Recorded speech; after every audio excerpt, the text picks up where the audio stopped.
नोटाबंदीच्या निर्णयाच्या महिनापूर्तीवर केंद्र सरकारनं आणखी महत्त्वाच्या घोषणा केल्या. कॅशलेस व्यवहारांना प्रोत्साहन देण्यासाठी केंद्रीय अर्थमंत्री अरुण जेटली यांनी ऑनलाईन पेमेंटवर सवलतींचा पाऊस पाडलाय. पेट्रोल खरेदी, ऑनलाईन रेल्वे तिकीट, जीवन विम्याचं ऑनलाईन पेमेंट आणि रुपे कार्ड धारक शेतकऱ्यांना सवलती देण्यात आल्या आहेत. तसंच 2000 रुपयांपर्यंतच्या कार्ड पेमेंटसाठी कोणताही सेवा कर द्यावा लागणार नसल्यानं दुकानदार आणि ग्राहक दोघांनाही दिलासा मिळणार आहे. 11 इंपॉर्टेंट डिसीजंस हैं जो सरकार ने आज लिए हैं. वैसे ये लगभग तुरंत लागू हो जाएंगे. उसके जो औपचारिक नोटिफिकेशंस या ऑर्डर्स हैं उस दिशा में कंसर्न विभाग इसको इशू करेंगे. और इसके पीछे जो उद्देश्य है वो यही है कि जो मौजूदा स्थिति में कैश के स्थान पर डिजिटल ट्रांजैक्शंस पे सरकार का एम्फेसिस है, इसके माध्यम से उसको और तेज किया जाए. We want to catalyse that whole process.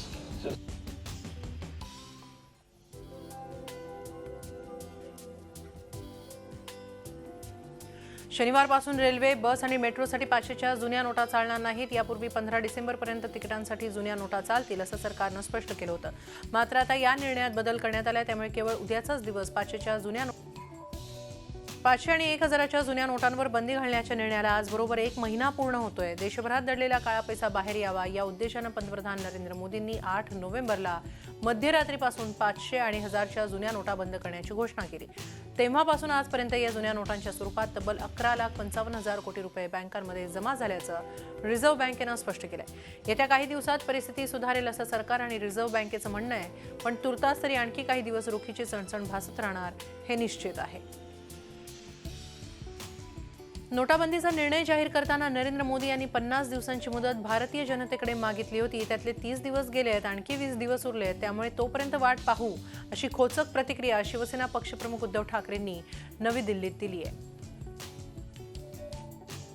शिवसेनेने एवढंच ठरवलेलं आहे की 50 दिवसाचा वादा जर का पंतप्रधानांनी केला असेल आणि एकूण त्यांचा जो काय ऑनलाईन सर्व्हे वगैरे झाला त्याच्यामध्ये नेमके किती कोणत्या लोकांनी सहभाग घेतला कल्पना नाही. कारण कदाचित काही जणांनी आपल्याकडनंच मला सांगितलं की परग्रहावरच्या लोकांनी सुद्धा त्याच्यामध्ये सहभाग घेतला होता.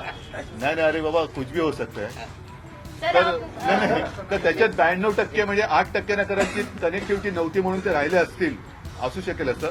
तर 92% लोकांनी याचं स्वागत केलं असेल तर बघू आपण. डॉक्टर मनमोहन सिंगना सुद्धा अर्थतज्ञ मानतो, कारण आपले पंतप्रधान होते, रिझर्व्ह बँकेचे गव्हर्नर होते. अमर्त्य सेन नोबेल पारितोषिक विजेते, असे अनेक लोक आहेत ज्यांना काही ना काहीतरी त्याच्यामध्ये एक पदवी किंवा काही मिळालेलं आहे, एक ओळख मिळालेली आहे. त्या तज्ज्ञांनी या सगळ्याला विरोध केलेला आहे. किंबहुना हा निर्णय अत्यंत चुकीचा आहे हे मत त्या तज्ज्ञांनी मानलेलं आहे. मग आपण असं म्हणूया का की या तज्ज्ञांच्या सगळ्या डिग्र्या बोगस आहेत आणि या डिग्र्या त्यांनी काळा पैसा देऊन घेतल्यात असं मानायचं का? आणि तसं जर असेल तर यांच्या डिग्र्यांची चौकशी करा आणि असे बिनबुडाचे सल्ले देण्यापेक्षा त्या डिग्र्या रद्द करा. काळ्या पैशावर नियंत्रणासाठी पंतप्रधान नरेंद्र मोदींनी 500,000 रुपयांच्या नोटा बंद करण्याचा निर्णय घेतला आणि रत्नागिरी जिल्ह्यातील रोखीनं होणाऱ्या मच्छी व्यवसायाला देखील ब्रेक लागला. मोदींच्या निर्णयाला महिना झाला, मात्र सुट्ट्या पैशांची चणचण आजही बाजारात फिरल्यावर जाणवते. दररोज कोट्यवधींचा व्यवहार मच्छी व्यवसायातून होत असतो, मात्र तो खर्च करता येत नसल्यानं मच्छीमारांची चांगलीच अडचण झाली आहे. कारण हा पैसा बँकेत जमा होतो, पण पैसे काढण्यासाठी असलेल्या मर्यादेमुळे मच्छीमार अडचणीत सापडले. रत्नागिरीतल्या मिरकवाडा आणि दापोलीच्या हर्णे बंदरात तर दररोज कोट्यवधींचा व्यवहार रोखीत होत असतो, मात्र मोदींच्या निर्णयामुळे याला चाप बसेल. पण रोजचा बोटींसाठी लागणारा खर्च तरी कसा भागवायचा हा प्रश्न सध्या रत्नागिरीतल्या मच्छीमारांसमोर उभा ठाकलाय.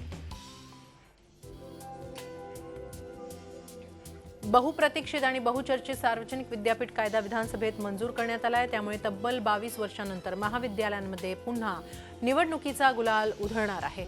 1994 मध्ये महाविद्यालयांमधल्या निवडणुकांवर बंदी घालण्यात आली होती, मात्र गेल्या वर्षापासून पुन्हा महाविद्यालयांमधील निवडणुकांबाबत चर्चा सुरू होती. अखेर नवीन विद्यापीठ कायद्यात या तरतुदीचा समावेश करण्यात आलाय. त्यामुळे आता लोकशाही पद्धतीनं आचारसंहितेच्या आधारे पुढील शैक्षणिक वर्षापासून महाविद्यालयांमध्ये निवडणुका होणार आहेत. मराठा आरक्षणाचं श्रेय घेण्यावरून सत्ताधारी आणि विरोधकांमध्ये घमासान सुरू झाल्याचं पाहायला मिळत आहे. मराठा आरक्षणाचा प्रस्ताव विधान परिषदेत कोण मांडणार यावरून विनोद तावडे आणि विरोधी पक्षनेते धनंजय मुंडे यांच्यात जोरदार खडाजंगी झाली. मराठा आरक्षणाच्या प्रस्तावाबाबत विधान परिषद सभापतींच्या दालनात ही बैठक झाली. तिथं विनोद तावडे आणि धनंजय मुंडे यांच्यात वाद झाला. अखेर या मुद्द्यावर मुख्यमंत्र्यांना मध्यस्थी करावी लागली. एकंदरीत सत्ताधारी आणि विरोधक यांच्यात मराठा आरक्षणाच्या श्रेयवादावरून रस्सीखेच सुरू झाल्याचं दिसून येत आहे.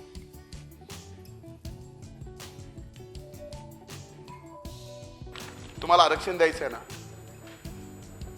मग तुमच्या चुकीमुळं कोर्टामध्ये तारखा पुढे ढकलल्या जात आहेत याचं थोडंसं भान सरकारला नाही आहे.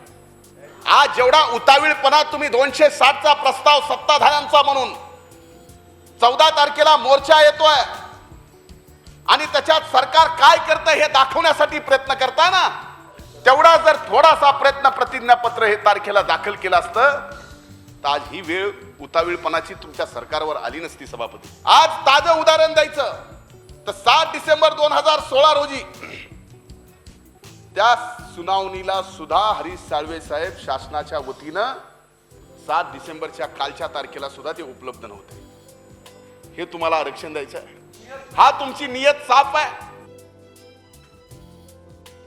मागासवर्गीय विद्यार्थ्यांच्या शिष्यवृत्तीसाठी केंद्र सरकारकडून मिळणाऱ्या 2154 कोटी रुपये परत गेल्याच्या मुद्द्यावरून आज एकनाथ खडसेंनी सरकारला घरचा आहेर दिला. झी मीडियानं केलेल्या बातमीच्या आधारे खडसेंनी सरकारला प्रश्न विचारला. एकीकडे विद्यार्थ्यांना 2-2 वर्ष शिष्यवृत्तीचे पैसे मिळत नाहीत, दुसरीकडे विद्यार्थ्यांना परीक्षेला बसू दिलं जात नाही आणि केंद्रानं दिलेलं अनुदान परत जातं. ही विसंगती मांडून खडसेंनी सरकारला घरचा आहेर दिला. दरम्यान सरकारनं खडसेंच्या प्रश्नाला उत्तर दिलं नाही, त्यामुळे या मुद्द्यावर सरकारमध्ये असणारा अंतर्गत गोंधळ पुन्हा एकदा चव्हाट्यावर आलाय. दुर्बल वर्गाच्या संदर्भामधली सुद्धा चौकशी प्रलंबित आहे. या संदर्भामध्ये 2011 पासून तर 2014 पर्यंत ज्या ज्या ठिकाणी अशा स्वरूपाच्या इतर मागास आपल्या ओबीसी आपल्या आर्थिकदृष्ट्या दुर्बल विद्यार्थ्यांसाठी जे शैक्षणिक फी आहे ती संस्थांना काही ठिकाणी दिली नाही. नंतर त्याची प्रतिपूर्ती झाली तोपर्यंत विद्यार्थी ते शाळा सोडून आपल्या कॉलेजेस सोडून गेलेले होते. ती जी फी आलेली होती त्या शिक्षण संस्थांनी स्वतःसाठी वापरली, विद्यार्थ्यांना त्याचा फायदा झाला नाही. आणि अशा स्वरूपाच्या तक्रारीची चौकशी आर्थिकदृष्ट्या दुर्बल असं म्हणतोय मी, त्याच्या चौकशीच्या संदर्भामध्ये या सभागृहामध्ये घोषणा झाली होती. त्याचे निष्कर्ष काय आहे आणि किती त्याच्यामधले कारवाई करण्यात आली फक्त EBCच्या संदर्भामध्ये. आदरणीय अध्यक्ष महोदय, EBCच्या विषयामध्ये ज्या विद्यार्थ्यांना उशिरा पैसे गेल्यामुळे न मिळाले ते त्या विद्यार्थ्यांपर्यंत पोहोचवले पाहिजे अशा प्रकारचे आदेश आपण या विषयात दिले होते. आणि त्याचा जो अहवाल आहे तो अहवाल सादर झाल्यानंतर याची चौकशी पूर्ण झाली की ते आपण पटलावर ठेवू. तोंडी तलाक ही घटना बाह्य कृती असल्याचा निर्वाळा अलाहाबाद हायकोर्टानं दिलाय. तोंडी तलाक म्हणजे मुस्लिम महिलांच्या अधिकारांचं हनन असल्याचंही कोर्टानं नमूद केलंय. कोणतेही पर्सनल लॉ बोर्ड हे घटनेपेक्षा श्रेष्ठ नसल्याचं सांगत कोर्टानं मुस्लिम पर्सनल लॉ बोर्डाला फटकारलंय. तोंडी ट्रिपल तलाक रद्द करण्याबाबत देशपातळीवर गेल्या काही दिवसांपासून जोरदार चर्चा सुरू आहे. तसंच तोंडी तलाक रद्द करण्यासाठी वेगवेगळ्या याचिकाकर्त्यांच्या याचिकांवर सुप्रीम कोर्टात सुनावणी सुरू आहे. केंद्र सरकारनेही पहिल्यांदा सुप्रीम कोर्टात तोंडी तलाक, बहुविवाह आणि निकाह हलाला या 3 पद्धतींबाबत पुनर्विचार करण्यात यावा अशी भूमिका मांडली आहे. मात्र या प्रस्तावाला मुस्लिम पर्सनल लॉ बोर्डानं तीव्र विरोध केलाय. कोर्टाच्या या निर्णयाला वरच्या कोर्टात आव्हान देणार असल्याचं मुस्लिम पर्सनल लॉ बोर्डानं सांगितलंय. कई जगह सिर्फ भारतीय महिलाओं का आवाज़ जो सुना है वो सिर्फ हमारे कोर्ट ने सुना है और इसके लिए हम न्याय देवता के तरफ से अपेक्षा जरूर करते हैं कि भारत की हर महिला के लिए जो कानून जरूरी है या जिसके लिए जो परिवर्तन जरूरी है वो जरूर करे. और इसके लिए इलाहाबाद हाईकोर्ट ने जो निर्णय लिया है वो किस तरीके से नतीजे तक पहुंचता है वो देखना जरूरी है. लेकिन हम उम्मीद रखते हैं कि मुस्लिम बहनों को इंसाफ मिलने के लिए, उनकी जिंदगी ठीक तरीके से जीने का अधिकार मिलने के लिए जरूर उनकी आवाज कोर्ट सुनेगी. कोल्हापूरच्या महापौरपदी पहिली मुस्लिम महिला महापौर विराजमान झाली आहे. राष्ट्रवादी काँग्रेसच्या हसीना बाबू फरास यांची महापौरपदी निवड करण्यात आली. हसीना फरास यांना 44 तर भाजप आणि तारा राणी आघाडीच्या स्मिता माने यांना 33 मतं मिळाली. शिवसेनेचे 4 नगरसेवक गैरहजर राहिले. ते उपमहापौरपदी काँग्रेसचे अर्जुन माने यांची निवड करण्यात आली. कोल्हापूर महानगरपालिकेच्या इतिहासात प्रथमच एका मुस्लिम महिलेला महापौर बनण्याचा मान मिळाला आहे. संगमनेर तालुक्यातील गारोळे पठारमधल्या जिल्हा परिषद प्राथमिक शाळेत दुसरीच्या वर्गात शिकत असलेल्या विद्यार्थ्याला वर्ग शिक्षकानं अमानुष मारहाण केल्याची घटना उघडली आहे। मारहाण करणाऱ्या शिक्षकास पोलिसांनी अटक केली आहे। दुसरीला शिकत असलेल्या 7 वर्षाच्या चिमुकल्याला वर्ग शिक्षक सतीश बुतांब्रेनं वाचता येत नाही या कारणावरून जाड छडीनं तसंच लाथेनं बेदम मारहाण केली। या मारहाणीत मुलाच्या पाठीवर तसंच पायावर जखमा झाल्या आहेत।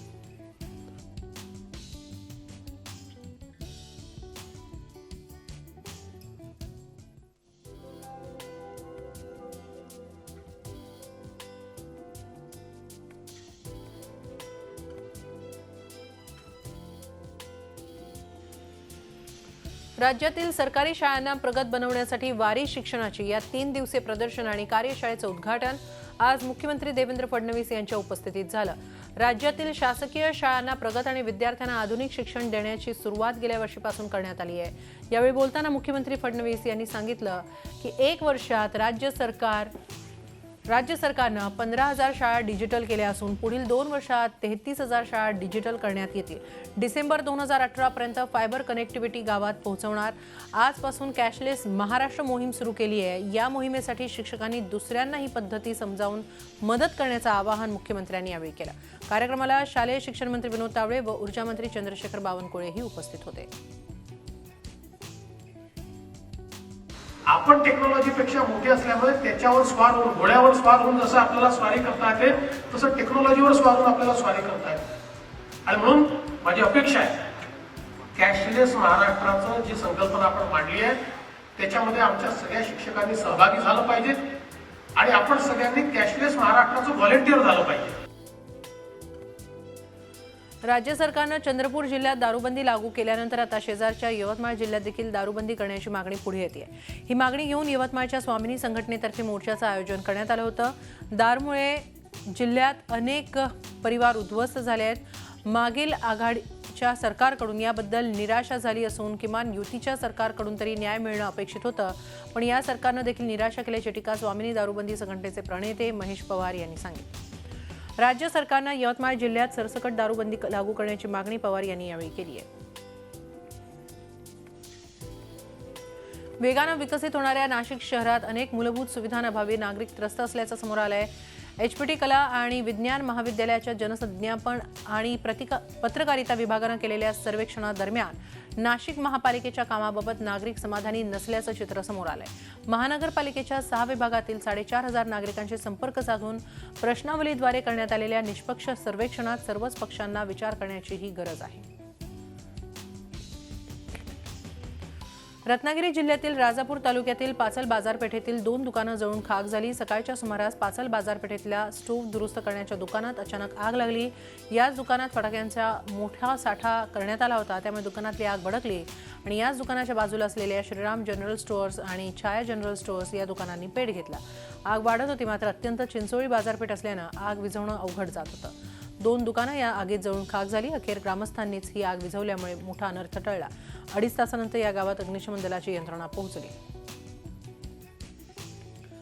रत्नागिरीच्या MIDC मधील फिश मिलमधून प्रदूषणयुक्त पाणी मिरजोळे गावात जाणाऱ्या नाल्यात सोडल्याचा आरोप ग्रामस्थांनी केला। या अगोदर देखील रत्नागिरी MIDC मधील असणाऱ्या ओमेगा फिश मिलमधून अशाच पद्धतीनं नाल्यात पाणी सोडण्यात आलं होतं। मात्र या सगळ्या प्रकाराबाबत प्रदूषण नियंत्रण मंडळाला आज मिरजोळे येथील ग्रामस्थांनी जाब विचारला। या प्रदूषणयुक्त पाण्यामुळे मिरजोळे गावातील पाणवठे दूषित झाल्याचा आरोप ग्रामस्थांनी केलाय। त्यामुळे MIDC मधील सर्वच फिश मिल कारखाने बंद करण्याची मागणी ग्रामस्थांकडून करण्यात येते। प्रदूषण नियंत्रण मंडळ फक्त आम्ही कारवाई करू असं ठेवणीतलं उत्तर देत आहे। प्रदूषण तपासण्यासाठी प्रदूषण नियंत्रण मंडळाकडे यंत्रणाच नसल्याची धक्कादायक माहिती उघड झाली आहे। पालघर शहरातील मुख्य रस्ता खराब झाला असल्यानं या रस्त्यांकडे लक्ष द्यावं या मागणीसाठी आज राष्ट्रवादी काँग्रेसच्या वतीनं रास्ता रोको करण्यात आला। यामध्ये राष्ट्रवादी काँग्रेसचे पालघर नगर परिषदेतील सर्व नगरसेवकही सहभागी झाले होते। पालघर शहरातील माहीम रोड हा मुख्य रस्ता खराब झाला असल्यानं या रस्त्यानं प्रवास करताना धूळ आणि खड्ड्यांचा मोठा त्रास नागरिकांना सहन करावा लागतो। त्यामुळे विद्यार्थ्यांबरोबरच रहिवासी देखील आजारी पडल्याचं बोललं जात आहे। सदर रस्त्यांकडे प्रशासन आणि नगर परिषदांनी लक्ष द्यावं, तसंच जनतेला पायाभूत सुविधा उपलब्ध करून द्याव्यात अशी मागणी यावेळी आंदोलकांनी केली। यावेळी राष्ट्रवादीच्या नगरसेवकांचं 19 आंदोलकांना पोलिसांनी ताब्यात घेऊन नंतर सोडून दिलं। मराठवाडा आणि दक्षिण मध्य महाराष्ट्रात येत्या 2 दिवसात काही ठिकाणी पावसाचा अंदाज वर्तवण्यात आलाय. नाडा चक्रीवादळाचा परिणाम आता संपुष्टात आला असला तरी बंगालच्या उपसागरात कमी दाबाचा पट्टा तयार होतोय. त्यामुळे मराठवाड्यात काही ठिकाणी हलक्या सरी येण्याचा अंदाज वर्तवण्यात आलाय. शिवाय मुंबई ते पुढचे 48 तास ढगाळ वातावरण असणार आहे. तर उत्तर महाराष्ट्रात मात्र उत्तर भारतातल्या थंडीचा परिणाम दिसतोय. काल नाशिकचा पारा 9 अंशांपर्यंत खाली आला, तर पुण्यातही पारा 10.9 अंशांपर्यंत खाली आहे. जळगाव, धुळे, नंदुरबार आणि नगर भागातही थंडीत वाढ होणार आहे. पिंपरी चिंचवडमध्ये पाणीपुरवठ्याच्या मुद्द्यावरून राडा झाला. निगडीमध्ये पाणीपुरवठा सुरळीत होत नसल्यामुळे मनसे शहराध्यक्ष सचिन चिखले यांनी महापालिकेचे अधिकारी सन्मान भोसले यांना मारहाण केली. भोसले हे महापालिकेच्या अक्षेत्रीय कार्यालयाचे कनिष्ठ अभियंते आहेत.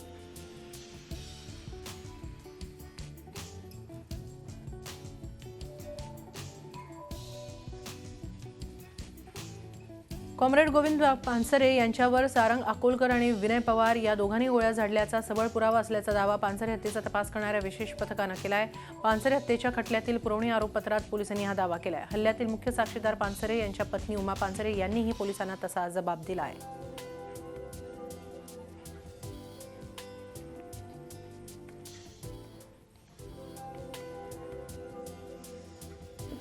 पिंपरी चिंचवडमध्ये आज अनोखा योगा वर्ग आयोजित करण्यात आला. स्वमग्न मुलांनी हा योगा वर्ग अनुभवला. ही मुलं दिसतात सर्वसामान्यांसारखी, पण ती स्वतःच्या विश्वात रममाण असतात. त्यांनी सर्वसामान्य मुलांसारखं कणखर बनावं यासाठी द शिष्या स्कूलमध्ये या योगा क्लासचं आयोजन करण्यात आलं होतं. त्यामुळे मुलांच्या चेहऱ्यावर एक वेगळाच आनंद दिसत होता. 2 मार्चला होणारे प्रति पंढरपूर नावानं अंगणवाडीची यात्रा प्रसिद्ध आहे. या यात्रेत सुमारे 10 लाख भाविक हजेरी लावतात.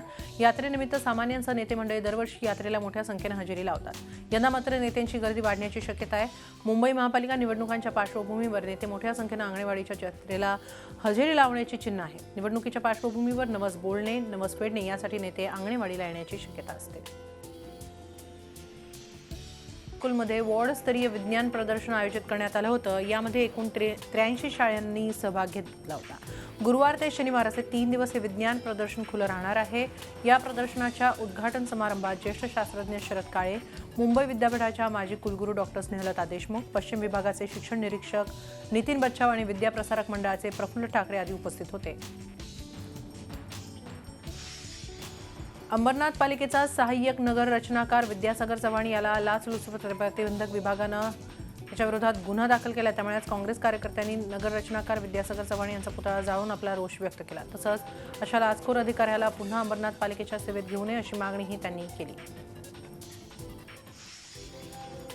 उल्हासनगर शहरातील कॅम्प नंबर 4 भागातील हरीश रेस्टॉरंट बार या हॉटेलमध्ये काल रात्री 11:30च्या सुमारास 16 जणांच्या टोळीनं तोडफोड केली. हॉटेल मॅनेजरशी असलेल्या जुन्या भांडणाचा राग मनात धरून या टोळक्यानं तोडफोड केली. तसंच या टोळक्यानं बार मालक हरेश मेहरचंदानीसह मॅनेजर अब्दुल मुहम्मद यांनाही मारहाण केली असून दोघंही या मारहाणीत जखमी झाले. या तोडफोड आणि मारहाणीची घटना CCTVमध्ये कैद झाली. या प्रकरणी विठ्ठलवाडी पोलिसात गुन्हा दाखल झाला असून अद्याप कुणालाही अटक झालेली नाही. पोलिसांचा अधिक तपास सुरू आहे. झी 24 तास रहा एक पाऊल पुढे.